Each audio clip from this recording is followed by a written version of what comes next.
주님이 예배를 받아 주시옵고 모든 영광과 찬양을 받아 주시옵소서. 천지는 없어질지라도 주님은 영존하시고 죄인들은 부흥할 것을 믿습니다. 누구든지 주 안에 있으면 새로운 피조물이 되고 새것이 될 것이라 말씀하신 주님, 우리 새밥교회를 새롭게 하시고 우리 모두가 거듭나는 역사가 있게 하여 주시옵소서. 이제 겨울은 지나고 마무리 소생하는 봄이 되었습니다. 주님, 이 땅에 평화의 봄이 오게 하시옵고 이 나라의 민족을 주의 백성 삼으시사 주님의 나라를 세우게 하여 주시옵시고 주님의 뜻으로 우리의 꿈과 소망을 갖게 하여 주시옵소서. 주님, 저희들은 죄인입니다. 탕자와도 같습니다. 우리 안에는 교만이 있고 탐욕이 있고 무지할 뿐만 아니라 게으르기까지 합니다. 주님, 이 시간 저희들을 붙잡아 주시옵소서. 우리의 연약한 부분들을 채워주시고 우리의 허물과 죄를 깨닫게 하시어 회개하는 역사가 있게 하여 주시옵소서. 세상의 헛된 욕망과 이기심을 버리고 주님의 뜻으로 우리의 삶의 목표를 정하고 세상 목적이 이끄는 삶이 아니라 주님이 주신 사명이 이끄는 삶을 이루게 하여 주시옵소서. 주님이 쓰시고자 할 때 언제든지 내어드릴 수 있는 나귀 새끼 임자가 되게 하여 주시옵소서. 나는 부자라 부유하여 부족한 것이 없다고 생각하는 어리석은 자가 되지 않게 하시고 늘 우리의 권고한 것과 가련한 것과 가난한 것과 눈먼 것과 긁어벗은 것을 깨닫게 하여 주시옵소서. 겸손한 자들은 붙드시고 의에 목마른 자를 복주시는 주님, 오직 성령으로 충만하게 하시어 주님의 사랑과 은혜로 거듭나게 하여 주시옵소서. 하늘에 있는 것이나 땅에 있는 것이 모두 주 안에 동일하게 이루어지기를 원하시는 주님, 저희들을 통하여 하나님의 뜻이 이루어지게 하여 주시옵소서. 짐이 몸된 교회에서 서 있는 곳에서나 보이지 않는 곳에서 수고하시는 성도들을 축복하여 주시옵고 이들의 섬김을 통해서 우리 교회가 더 아름답게 더 풍성한 열매를 맺는 교회 되게 하여 주시옵소서. 빈곤한 자들에게 부해지는 축복을 주시옵고 꿈을 가진 자녀들에게는 그 꿈을 이루게 하시고 실망한 자들에게는 주님의 은혜로 새 힘을 얻게 하여 주시옵소서. 예수님께서 우리를 사랑하신 것 같이 우리도 서로 사랑하게 하시옵고 친구를 위하여 목숨을 버리는 것보다 더 큰 사랑이 없다고 하신 주님, 우리도 그와 같은 사랑을 행할 수 있는 믿음을 주시옵소서. 하나님께서 우리 교회를 축복하셔서 이제 부르는 봄에 신방으로 각 가정을 방문할 수 있도록 인도하신 은혜에 감사를 드립니다. 대신방을 통하여 목사님과 성도들이 각 가정을 돌며 주의 이름으로 운원하고 축복할 때 주님이 동행하여 주시고 큰 복으로 함께하여 주시옵소서. 역사의 주관자 되시며 우리의 기도의 응답자 되시는 주님, 이제 주의 종이 가정들을 신방할 때 그 가정이 문제가 해결되게 하시고 고쳐야 할 점들이 고쳐지는 시간이 되게 하시며 주의 은혜를 회복하는 역사가 있게 하여 주시옵소서. 목사님께서 각 가정을 위하여 기도할 때 그 기도가 연락되게 하시며 뜻한 바대로 이루어지도록 역사하여 주시옵소서. 오늘도 말씀을 전하시는 담임 목사님에게 주님의 권능과 은혜로 함께 하시사 하늘의 복과 땅의 복을 선포하게 하시고 신비한 천국 비밀을 전하게 하여 주시옵소서. 오늘도 많은 성도들이 마음과 정성을 모으고 기도와 찬양으로 여호와의 이름을 송축합니다. 주님 만나기를 소원하며 구하고 찾는 이마다 주님을 만나게 하시고 하늘의 복과 땅의 복을 받는 은혜의 시간 되게 하여 주시옵소서. 이 예배를 통하여 주님과 우리의 관계가 확실한 언약이 성립되게 하시고 천국 백성으로 꿈과 소망을 갖기를 간절히 바라고 원하오며 우리를 구원하신 예수님의 이름으로 간절히 기도드리옵나이다. 아멘.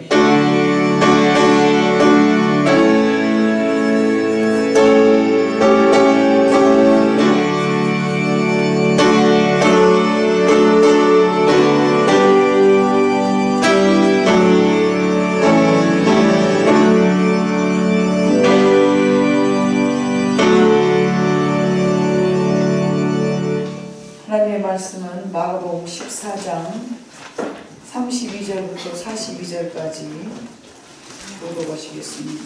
마가복음 14장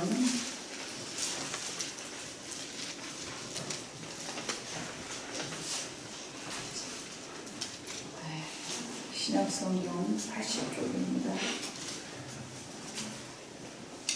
마가복음 14장 32절로 42절. 그들이 겟세마네라 하는 곳에 이름에 예수께서 제자들에게 이르시되 내가 기도할 동안에 너희는 여기 앉아있으라 하시고 베드로와 야고보와 요한을 데리고 가시되 심히 놀라시며 슬퍼하사 말씀하시되 내 마음이 심히 고민하여 죽게 되었으니 너희는 여기 머물러 깨어있으라 하시고 조금 나아가사 땅에 엎드려 될 수 있는 대로 기대가 자기에게서 전하기를 바라고 이르시되 아빠 아버지여 아버지께는 모든 것이 가능하오니 이 잔을 내게서 옮기시옵소서. 그러나 나의 원대로 마시옵고 아버지의 원대로 하옵소서 하시고 돌아오사 제자들이 자는 것을 보시고 베드로에게 말씀하시되 시몬아 자느냐 네가 한 시간도 깨어있을 수 없더냐. 시험에 들지 않게 깨어있어 기도하라. 마음에는 원이로되 육신이 약하도다 하시고 다시 나아가 동일한 말씀으로 기도하시고 다시 오사 보신즉 그들이 자니 이는 그들의 눈이 심히 피곤함이라. 그들이 예수께 무엇으로 대답할 줄을 알지 못하더라. 세 번째 오사 그들에게 이르시되 이제는 자고 오시라. 그만 되었다. 때가 왔도다. 보라 인자가 죄인의 손에 팔리리라. 일어나라 함께 가자. 보라 나를 파는 자가 가까이 왔느니라. 아멘. 이 시간에는 이 목장의 특송이 있겠습니다.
통하여서 오직 주님만 경배하기를 원합니다.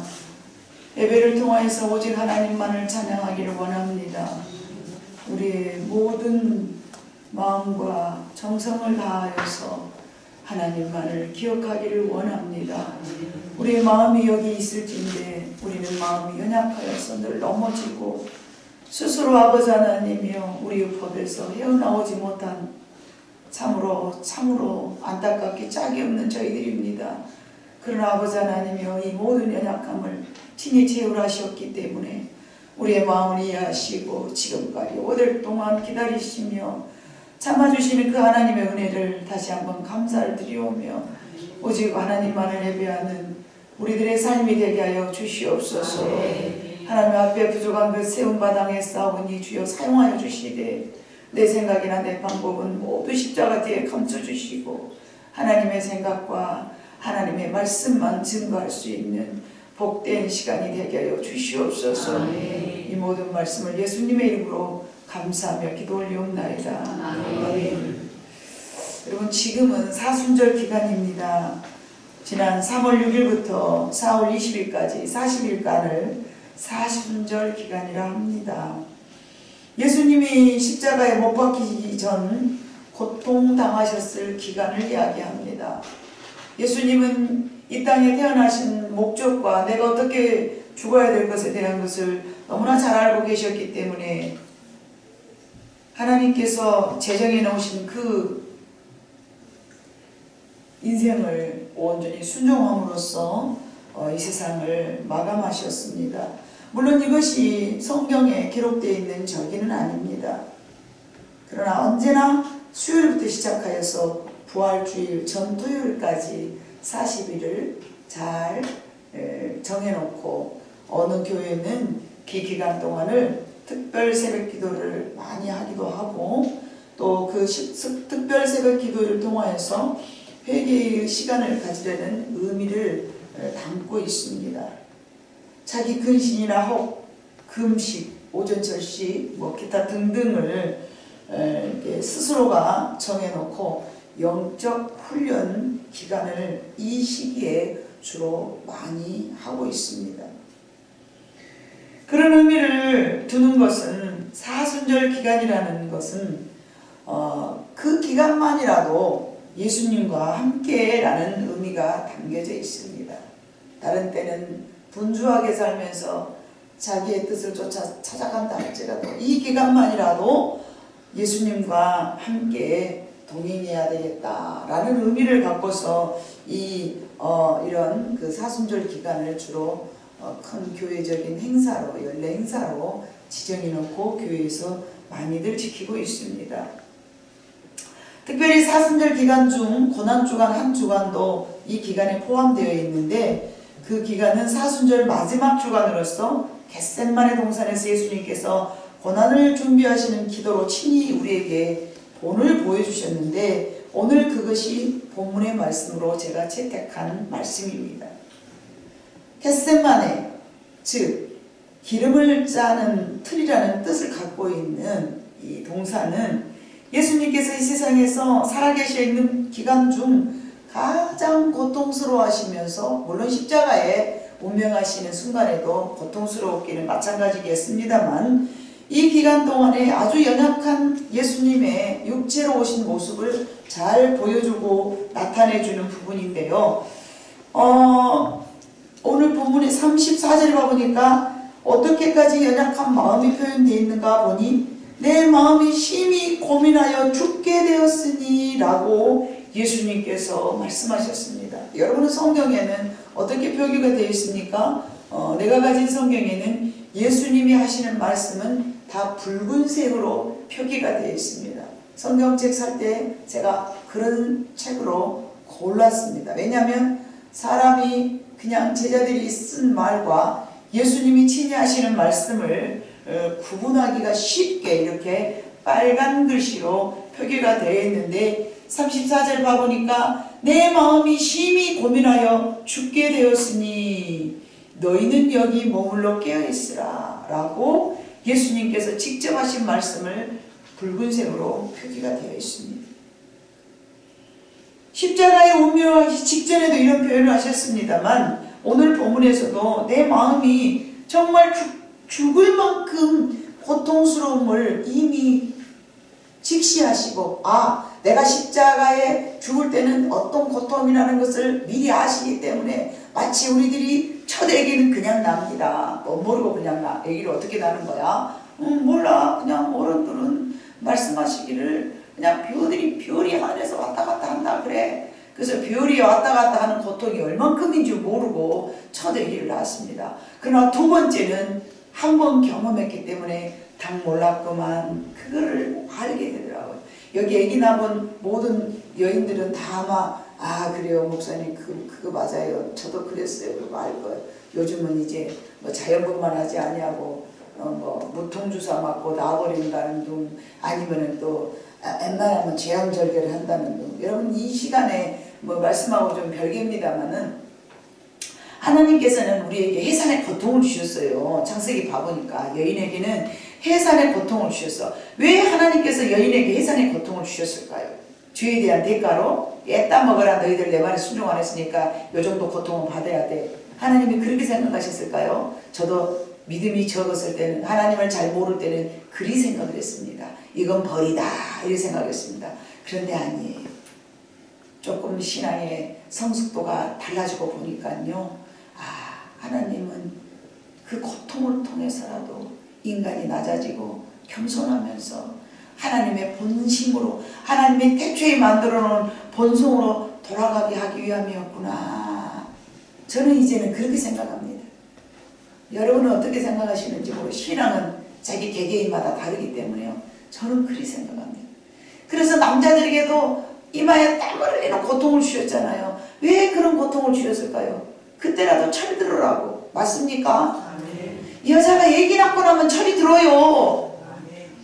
자연분만 안 하고 그냥 무통주사 맞아가지고 나분다든거나 배를 쫙 째가지고 난 사람들은 철이 덜 들어요. 여러분 가만히 간파를 가봐. 이제부터 이제 자연분만한 우리 이마영 집사님 내일부터 가고 회사에서 주로 좀 철 따고 덜 든 사람을 이렇게 바라보면서 제왕절개에 낫지라 그래 봐봐. 어떻게 맞췄어? 그럴걸? 애기를 낳고 나니까 엄마에 대한 마음을 헤아리면서 내 엄마가 나를 이렇게 힘들게 애기를 낳으셨구나 하면서 철없었던 나를 뒤돌아보는 시간을 갖게 되더라는 것이죠. 예수님께서는 이미 이제 얼마만큼 고통이 내게 임할 것이라는 사실을 알고 계신 거예요. 그래서 잡히시기 전날 밤에 겟세마네 동산에 올라가셔가지고 이렇게 제자들하고 함께 내 마음이 심히 고민하여 죽게 되었더라고 예수님의 슬픔과 근심에 쌓인 상태에 있는 그 마음을 이렇게 잘 표현해 놓으셨습니다. 예수님이 그래도 내가 하나님의 아들인데 모름지기 십자가를 지더라도 뽀대나게 죽어야지 그러면서 이런 표현을 여러분 안 했다고 봐요. 예수님의 고통이 얼마나 서러운지 저희가 어떻게 알겠습니까? 예수님도 본성을 가졌다는 사실을 이 말씀을 통해서 우리는 헤아릴 수가 있는 것입니다.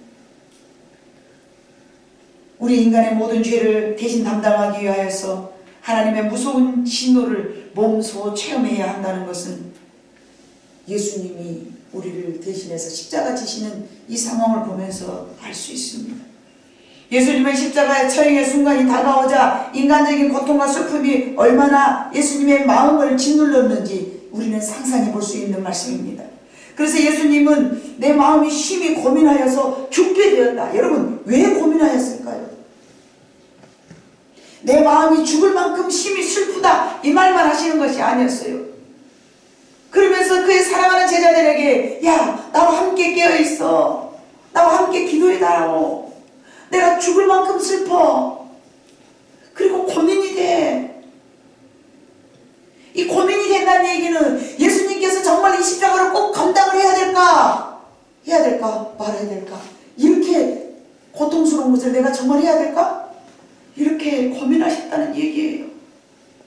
잠시 예수님도 흔들렸다는 얘기입니다. 그래서 35절에 뭐라고 말씀하셨어요? 35절에 예? 여기 35절에는 그렇게 기록되어 있지 않네. 그죠? 마태복음 44장 보면은요, 땀방울이 핏방울이 되도록 떨어지는 기도를 하시면서 예수님이, 여러분 누가복음 22장 44절을 한번 봐볼까요? 예. 자, 누가복음, 예수께서 힘쓰고 애써 더욱 간절히 기도하시니 땅에 떨어지는 핏방울같이 되었더라. 마태복음 26장 39절을 봐볼까요?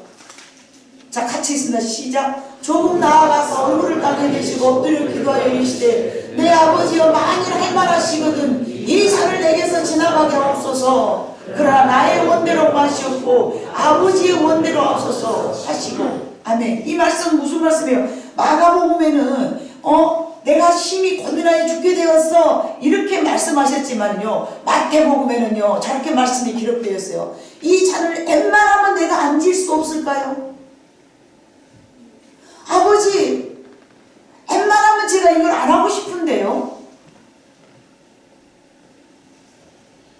그러나 내 마음대로 오지 마시옵시고 아버지의 원대로 하시옵소서 라고 마음을 돌이키는 구절이 저렇게 마태복음에는 기록되어 있습니다.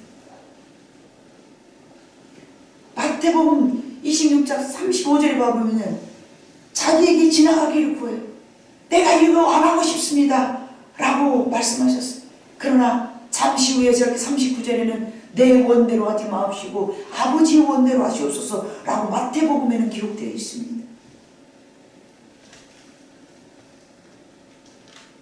여러분, 저는 이 마태복음 35절과 마태복음 26장 35절과 마태복음 26장 39절의 있는 사이를 저는 예수님이 기도함으로써 언어가 바뀌었다라고 여러분에게 말씀드리고 싶습니다.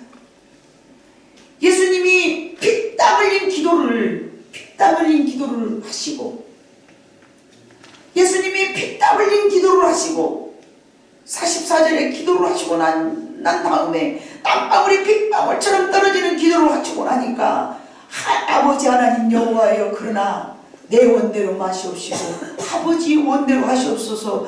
기도의 문구가 달라지는 기도의 능력을 저 여러분에게 보여주신 줄로 믿습니다. 이것이 기도의 능력이라는 것을 저는 여러분에게 오늘 설명드리고 싶습니다. 이와 같이 기도의 힘은 고난이 없어지는 것이 아니라 고난을 이기게 하는 능력으로 우리의 마음을 바꿔주신 줄로 믿습니다. 사랑하는 성도 여러분, 성도들에게 원치 않은 고난이 있을 수 있습니다. 내가 원하는 파라다이스는 오지 않고 고난이 내게 임할 때 우리는 당황해야 합니다. 환난이 임하고 고통이 임할 때에, 내가 견딜 수 없는 상황이 내 앞에 펼쳐질 때에 우리는 두려워합니다. 절망하게 됩니다. 하나님과 동행하며 살아왔던 엘리야에게도 그런 상황이 있었습니다. 야곱에게도 그들이 감당하기에 너무나 벅찬 상황이 닥쳐왔습니다. 너무나 잘 알고 있는 야곱이는 형 에셀가 이제 자신을 죽이려고 400여 명의 훈련된 군사를 이끌고 야곱에게 다가온다는 전가를 받았습니다. 형 에셀은 사냥꾼인지라 활을 잘 쏘고 사나이 중에 사나이로서 야생마가 펄펄 넘치는 그런 남자였습니다. 반면에 야곱은 본디 팥죽이나 잘 쓰고 연약한 데다가 보이는 군사로 훈련된 군사는 있지도 없을 뿐만 아니라 연약한 자기가 돌봐야 될 자녀들과 아내 그리고 종들만 많이 몰고 가고 있었습니다. 누가 봐도 이런 상황은 에서가 싸움을 잘하기 때문에 야곱 입장에서는 불리한 상황입니다. 자기 자신을 뒤돌아서 아이고 잘못 들어왔다 돌아갈 수도 없습니다. 왜요? 하나님도 이미 너는 떠나서 너 형 에서 있는 쪽으로 가거라 명령하셨지만은 뒤쪽에는 삼촌 라반과 너와 나이는 이제 이 돌을 세우고 다시는 이 선에서 넘어가서 서로 해하지 말자 하고 거기서 오기 직전에 돌을 세워놓고 무더기를 쌓아놓고 삼촌과 굳은 약속을 했습니다. 앞에는 형이요 뒤에는 삼촌입니다. 진퇴양난의 길이었습니다.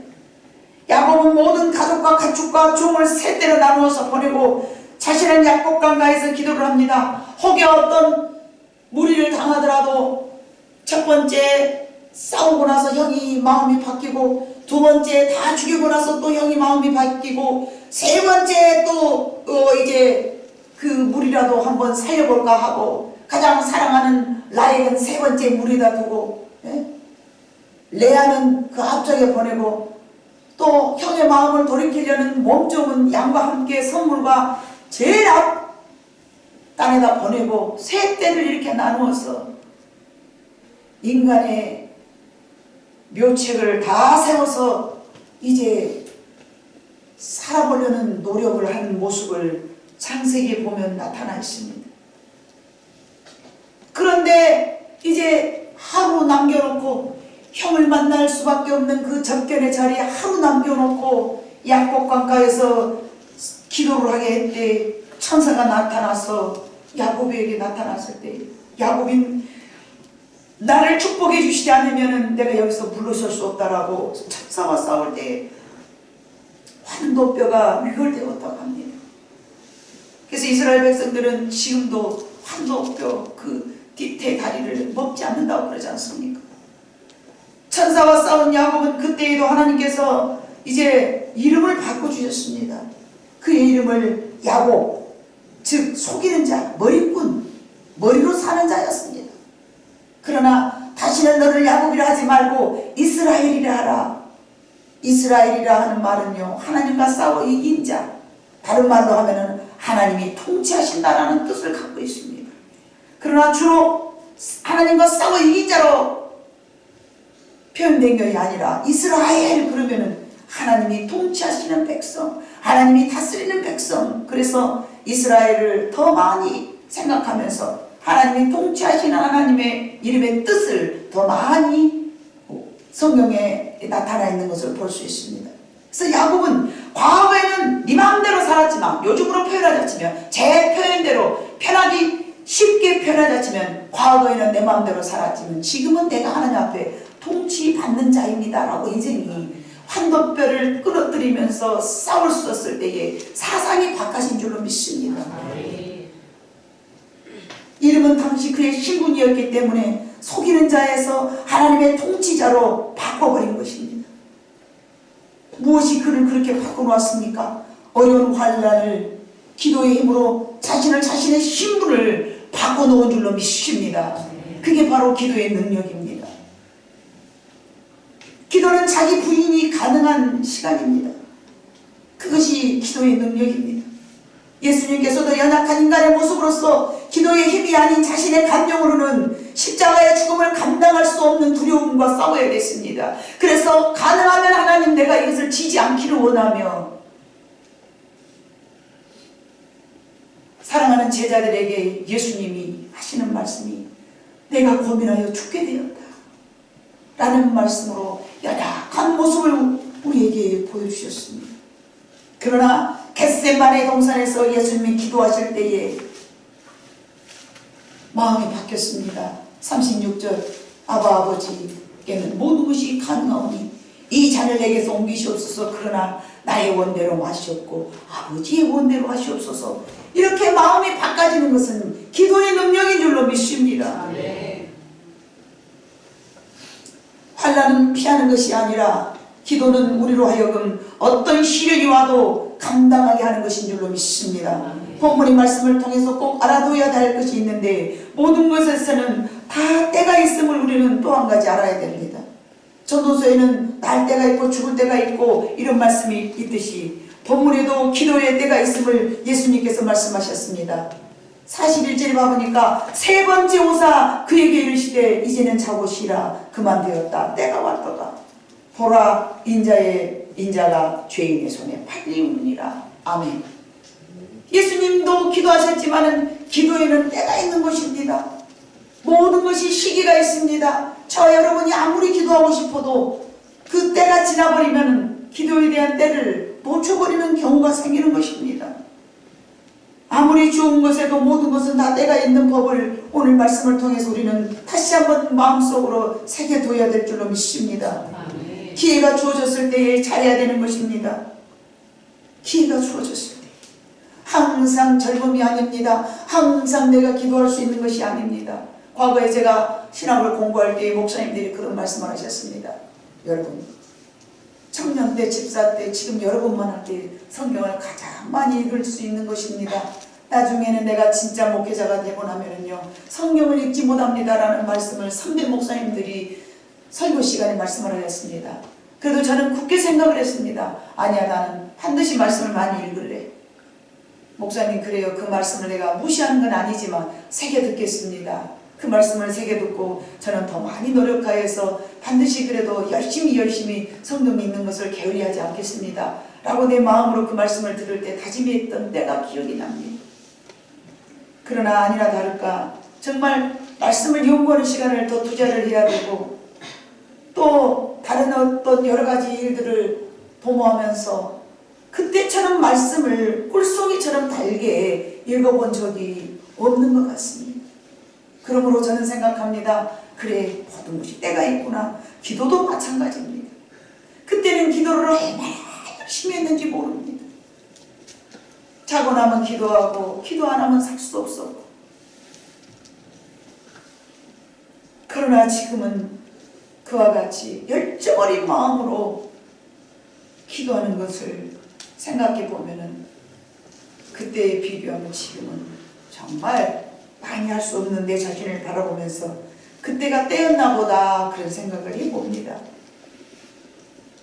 여러분, 아무리 하려고 하지만은 주어진 때가 지나가 버리면은 어렵다는 사실을 여러분들에게 말씀드리고 싶습니다.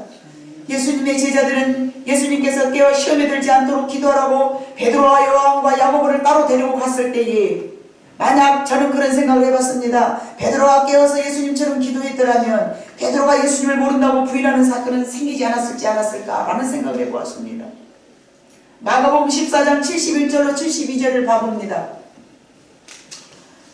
같이 있습니다. 시작. 그러나 베드로가 저주하며 맹세하되 나는 너희가 말하는 이 사람을 알지 못하노라 하니 닭이 곧 두 번째 울더라. 이에 베드로가 예수께서 자기에게 하신 말씀 곧 닭이 두 번 울기 전에 네가 세 번 나를 부인하리라 하시니 기억이 되어 그 일을 생각하고 울었더라.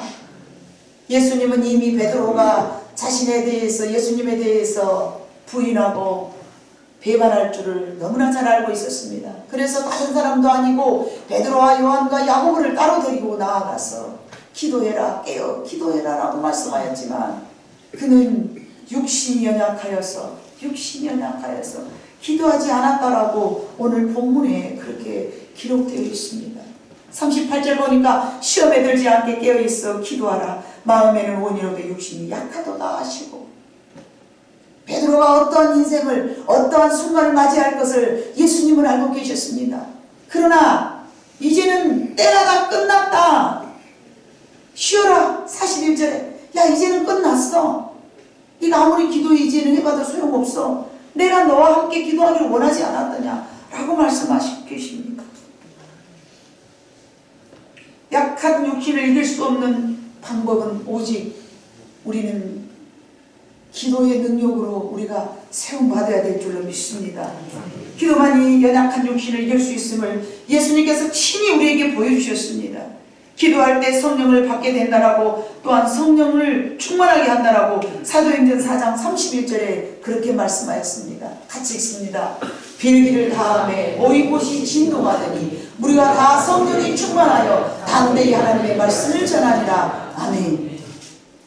성령은 언제 충만해지는가? 성령이 언제 소멸되지 않는가? 기도할 때에 우리 연약한 힘을 무너뜨리고 성령의 사람으로 세상과 싸워서 이길 능력 있는 사람이 될 줄로 믿습니다. 성도 여러분, 이 세상이 변화되는 것은 결코 아닙니다. 이 세상은 하나님의 계획대로 악한 세상을 점점 더 풍성하게 만들어갈 따름입니다. 그러나 우리는 이 약하고 험악한 세상에 살면서 악해지고 세진 이 세상에 살아가면서 우리가 세상을 이길 수 있는 게 아니라 우리가 세상을 감당하고 우리 자신을 스스로 무너뜨리지 않고 지킬 수 있는 것은 오직 예수님이 오늘 겟세마네 동산에서 보여주신 기도의 능력이신 줄로 믿습니다. 여러분의 삶을 살아가면서 여러 환난이 닥칠 수 있습니다. 내가 원하지 않은 고난을 당할 수도 있습니다. 하나님이 고난이 내게서 없어지기를 원합니다. 하나님이 고난이 나로 하여금 왜 내게 이렇게 어려움이 자꾸 발생합니까? 하나님, 내가 이런 어려움에 닥치지 않기를 원합니다 라고 우리는 간혹 기도할 때가 있었을 것입니다. 그러나 오늘 말씀을 봐보니까 고난을 피하는 것이 아니라 예수님께서는 그 고난을 기도함으로써 잘 이겨내신 줄로 믿습니다. 때로는 물론 기도의 능력으로 홍해가 갈라지기도 하는, 그 문제가 갈라져서 해결되는 그런 때도 있습니다. 그러나 기도가 나를 변화시키기도 한다는 이 두 가지를 우리는 같이 갖고 있어야 될 줄로 믿습니다. 우리는 어리석어서 한 가지만을 생각합니다. 그러나 기도도, 이 기도가 이 문제를 해결하는 방법도 있겠지만 그 문제가 해결된 것이 아니라 내가 변화된다는 것도 여러분 꼭 같이 기억해야 될 줄로 믿습니다. 연약한 육신으로 오신 예수님이 십자가를 감당하는 것은 기도의 능력이었습니다. 예수님은 사역을 시작하기 전에도 40일 동안 금식하셨습니다. 이 땅의 죄인으로 대신하여 십자가 지시기 전에도 기도하셨습니다. 예수님은 친히 기도로 우리에게 이러한 상황이 닥쳤을 때 이렇게 살아야 된다는 것을 너무나 잘 표현해 주셨습니다. 어떤 환난 가운데도 기도함으로 세상을 이기는 여러분 모두가 되시기를 주님의 이름으로 축복합니다. 이것이 주님의 뜻인 줄로 믿습니다. 능력 많으신 예수님도 기도함으로 환난을 이기셨습니다. 우리는 예수님보다 형편없이 능력이 없습니다. 그럼에도 불구하고 문제가 닥쳤을 때에 어찌할 바를 알지 못하여서 두려워하고 염려하고 하나님, 내가 죽게 되었습니다 탄식하면서 어찌하여 내 인생에 이런 일이 발생을 했을까요 하고 두려워서 벌벌 떤다면 하나님은 우리를 보고 심히 안타까워하시리라 믿습니다. 여러분, 사순절 기간을 통해서 작전까지는 아니더라 할지라도 여러분 근신하는 마음을 가져야 될 줄로 믿습니다. 2019년도 부활절을 준비하면서 하나님, 제가 40일 동안을 근신하면서 2029년도 부활절을 내 마음으로 준비해 보랍니다. 내가 죽어야 될 모든 연약한 부분들은 다 십자가 밑에 죽여버리기를 원하고 새롭게 주님이 부활하시는 그날에 내 영성이 새롭게 탄생되기를 원합니다. 이런 마음으로 여러분이 근신하고 기도하고 말씀 보는 시간들을 이 사순절 기간을 통하여서 여러분들이 마음껏 준비하시기를 바랍니다. 우리의 마음에 연중 행사로 의미 없이 맞이한다면 그냥 지나가겠지만 우리들의 마음에 특별한 시간을 마음속으로 꿈꾸고 계획하고 준비한다면 여러분이 준비되는 대로 하나님께서는 열어주시리라 믿습니다. 사순절 절기를 통하여서 여러분의 마음속에 내가 어떤 부분들을 이번에 부활의 주님을 만나면서 내가 달라지기를 원하는가, 기도의 제목을 이 말씀을 들으면서 설정하고 그 설정된 기도의 제목을 가지고 남은 시간 동안에 충분히 기도하여서 하나님, 그렇습니다. 내 마음속에 이 연약한 부분, 내 마음속에 정말 죽기만 싫은 나의 부족한 부분들을 하나님, 내가 기도의 힘으로 주님처럼 능히 감당하고 이겨내는 멋진 성도가 되기를 원합니다 라는 마음을 여러분들이 정하고 부활의 주님이 우리가 준비하고 기도하는 그 순간에 마음속에서 여러분이 이기지 못했던 그동안에 무겁게 죽기만큼 무겁게 싫었던 연약한 부분들을 깨쳐버리고 부활할 수 있는 부활의 축복이 여러분의 심령 속에, 여러분의 신앙 속에, 여러분의 가정 속에 임하시기를 주님 이름으로 축복합니다. 기도하시겠습니다. 사랑 많으신 아버지 하나님, 연약한 우리들이지만 강해지기를 원하셔서 친히 몸소 보여주시며 기도로 땀방울이 핏방울이 되도록 기도하시는 겟세마네 동산의 기도를 우리가 생각해 보았습니다.